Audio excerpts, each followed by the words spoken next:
অতিরিক্ত কোনো কিছুই ভালো না।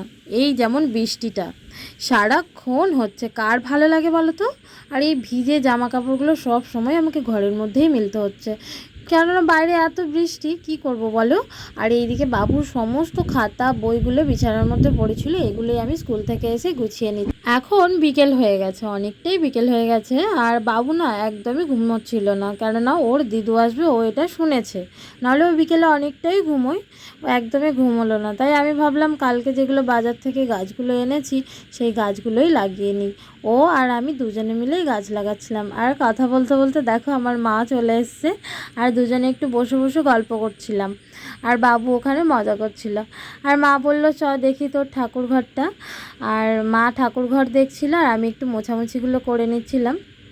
আর এগুলো সব কালকে নিয়ে এসেছিলাম, এগুলো ঢালার সময় পাইনি, আর ওই জন্য আজকে সব গুছিয়ে রেখে দিচ্ছি। ধূপ এনেছিলাম, বাতি, এই সবগুলোই এনেছিলাম, পুজোর জিনিসপত্রগুলো।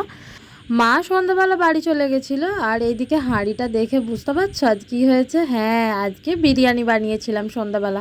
আর সত্যি কথা একটা বলতে, এত দিন আমি বিরিয়ানি বানাচ্ছি, আজকেরটা সত্যি এত সুন্দর হয়েছিল, আমি নিজে খেয়ে নিজেই প্রশংসা করছিলাম।